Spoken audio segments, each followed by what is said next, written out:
What's up, nerds? Welcome back to the Collector's Edition. On this episode, we're going to be dealing with Dio Brando and Ame, Yuki, and their mother. I don't remember what their mother's name is. I feel like a horrible person. But I know the children are Ame and Yuki. Yeah, so let's start with Dio first. Dio originally came out in 2011. That was his first run. And then he got a rerun in 2014. That's when I snagged him. He is a very stylized figure. He stands at a little bit over 6 inches tall. And he was done by Molto Bene. He came out for about $50. And that's about what I paid for him. And he's not really going too much aftermarket, about $80. But in general, this figure, I really love it. It's super stylized. It's not like the smooth, flawless It is fabulous. look. It is very fabulous. If you don't know JoJo's Bizarre Adventure, it is all about very muscular, fabulous men who do amazing poses. And it doesn't make any lick of sense in all honesty, but it works in the end. It's such a good story. It really is. And it's old. It's been going on since like the 80s. So Really? 30 years, yeah. Yeah, it's a good chunk of Japanese manga culture right there if you want to catch up on that. There's like seven parts to the series, I believe. Wow. It's a long-running manga series, and the most popular animes that's been done is Diamond is Unbreakable. I think that's the most popular one right now, yeah. But yes, I love Dio. He is the antagonist of JoJo's Bizarre Adventure. He's a vampire. He's just very well sculpted. Yo, this sculpt is so nice, and just the paint job. It's all stylized. It's like, it's not a typical figure, and it works for it. It works for this figure. It's really reminiscent of like Seems like the it works manga for art. the character. Yeah, that's true. He's a very sinister man. Very sinister, and like his hair is super chunky, but it's like, you know, it's menacing. Yeah, like the way it's stylized, it makes me think of like Super Saiyan 3 just got like stopped. Yeah, in all it was like honesty. started growing out and then it just stopped. I know it's definitely because of his newfound power. But I don't know, I really like his character, and this figure is just one of my faves. I'm really glad I snagged him. Yeah, like straight coming from like knowing nothing about the character or the manga itself, I just have to say like the paint job, the color sculpt, choices. the color choices alone are amazing. Just oh god, the sculpt is. It is nice. It is. It does have a plain little black base, and there is a chunk of his shoulders. Yeah, you can see the seam. Yeah. They didn't really blend that in. They just didn't really. Yeah, they didn't soften it up with some putty, but I'm not really too upset about that. It works with this figure. It almost makes him look more rugged. Yeah, it really does. Like, he's not really human, which he really isn't anymore. Right, but I mean, it's just like it kind of works for that character, so it's like it kind of gives him a little more harder edge. Right. A more graphic feel to the figure rather than like it makes a it more feel real like life they feel. pulled him out of the manga and you just put him. Yeah, that's what I love it.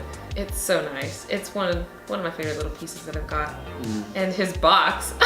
His box is like this pseudo Louis Vuitton look to it, and the inside of it is like this dark red ombre with black. It's so over the top, and that is everything that Dio Brando is.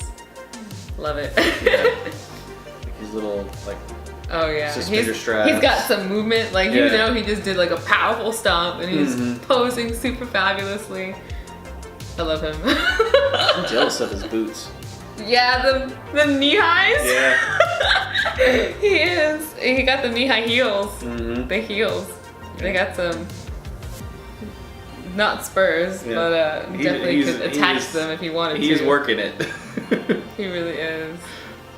Yeah, that is a fantastic figure, honestly. It really is. I absolutely love it. That hand. Yeah. It's just like bitch.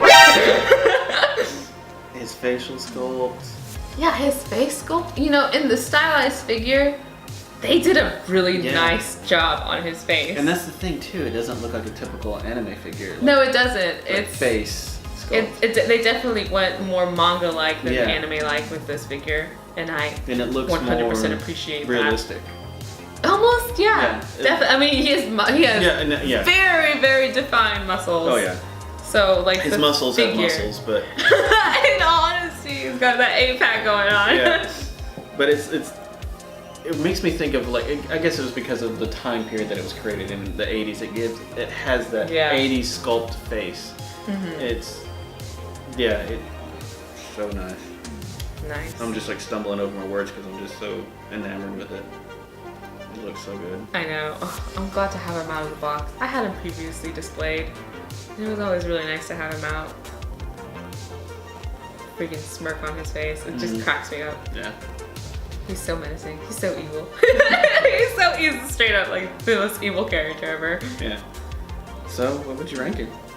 I would definitely give him a 9 out of 10. I just wanted him to be a little bit bigger. In all honesty, he's quite small. I would love to see him like 2 more inches. Oh yeah.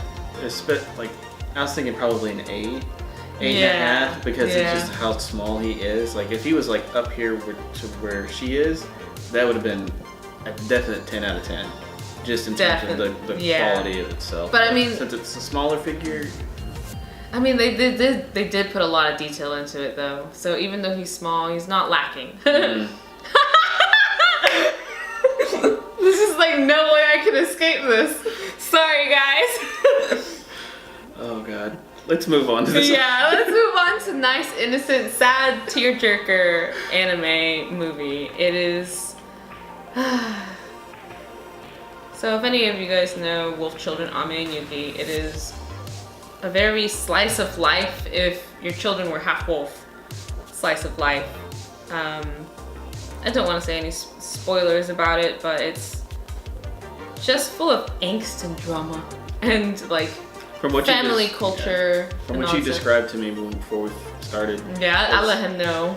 Yeah, it very much like a dramatic slice of life. Right. The director, I don't want to I'm gonna double check this. I'm sure it's Mamoru Hosoda, who did Mirai in the Future and numerous other awesome films. Now this figure, again, like I don't know anything about the film, but I can tell you that the figure itself is fantastic. Yes, she was pricey when she came out. It was about $130. I got it off Ami for a discount, so I paid like a little bit over 110. She is a little bit chunky in the hair sculpt. The sculpt is also, I would say, stylized definitely for the movie because it's Mamoru Hosoda. He's got his style, but like they also had to sculpt the children, so it's not just one figure. There's a little bit of technically 3 figures. Yeah, so I'll give it some leeway for that. It's a really touching figure. Like it's got a very plain green clear plastic base. Yeah, just plastic. But I like how reflective it is. Like you can see her skirt billowing and like her feet and her legs reflected into the base, so I think that's a really nice touch. Yeah. I can't really complain too much about it. It's a really touching figure. Like you can tell she loves her kids. Oh, just remembering the movie. I'm sorry. Ooh, she loves her kids so much, and it hurts. It hurts me. It hurts me. You're catching the field. I am. It's just like the field train. I'm just like getting washed by the fields, like no face. Oh man. Oh. No, granted, it is a fantastic figure, but there are a few little things. There are little hiccups here and there. There's actually a blemish on top of her hair, which I don't know if that happened in transit or that was just like a production thing. I feel like it happened in transit somehow. I would hate. And I think there was a little bit of paint transfer on the boys. Right. I scratched that off though. It was just like extra drop of paint that just fell on him. Besides that, the only thing I can see that's a little wonkier here is like there's like a seam for the. No, yeah. She's got booty cheeks, guys. They sculpted them and some panties, and she does have like a very noticeable open crack seam right on her panty line. But besides that, and then right here on the frill. Yeah. There's a few little things, but overall, it's still a great figure. And the paint job on it. I love the paint job. It's very, it's not, I wouldn't say like it's smooth and blended out like some of my other figures. It has a painterly feel. There's a texture to it. There's yes. a texture to it. I like it though. Like it works. Like both of these figures are kind of not standard in terms of. Well, they're both matte too. There's really no gloss on them either. Yeah. That's very true. That's something I didn't notice before, but they are quite matte while some figures have more sheen. Yeah, and like you can tell there's a similarity in terms of the paint. So both of these companies probably use similar paint. Oh yeah, so the companies is Medicos Entertainment and Dio Molto Bene. They both do JoJo's Bizarre Adventure and Tokyo Ghoul figures for some reason. So I feel like they probably are affiliated. Probably, yeah, kind of. I don't like hold me to that. I'm just saying that because they seem very similar. But no, yeah, these are. At least they get the paint from the same distributor. Yeah, probably. But yeah, She's very beautiful. Yeah,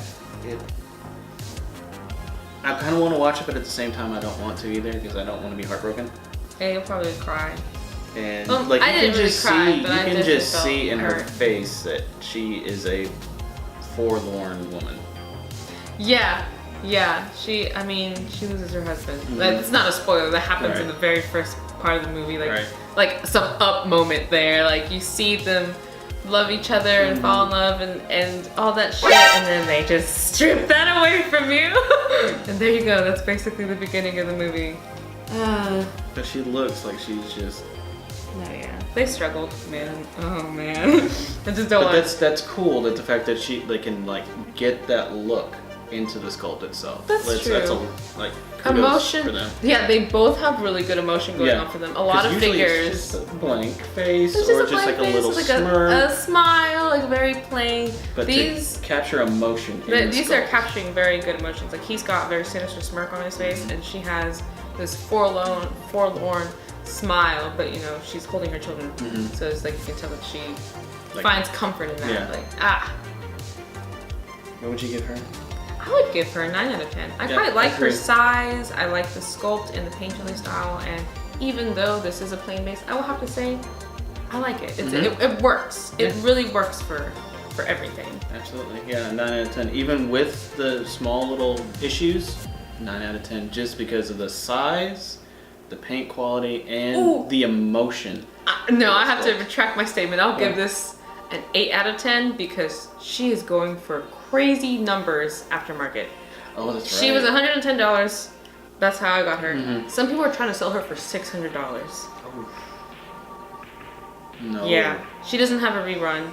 That's harsh. Yeah. I mean, if you want to drop $600 on this figure, yeah, if you're made of money, go for it. Go for it. I mean, I've seen her at $130. So if you can snag her at that price, that's that's about as much as she went when she first went out. $600. Woo, that's a scalper right there, guys. Honestly, yeah. Because they're just trying to make a profit off of. Don't do that. Don't. That hurts me. Yeah. Because that just hurts. That hurts the whole collection. It does. It does. Collector community. I don't like that. Stop being an asshole. Agreed. You're only damaging the collector community when you do that. It's not cool. But besides that, she's a beautiful figure. 9 out of 10 without the scalper problem. Agreed. Yeah. Tragedy all around. All right. So that's been this episode of Collector's Edition. Make sure that you like, share, and subscribe. That'll help us out quite a bit. And we'll see you guys on the next episode. I've been Jonathan. I'm Jocelyn. All right. See you nerds later. Bye.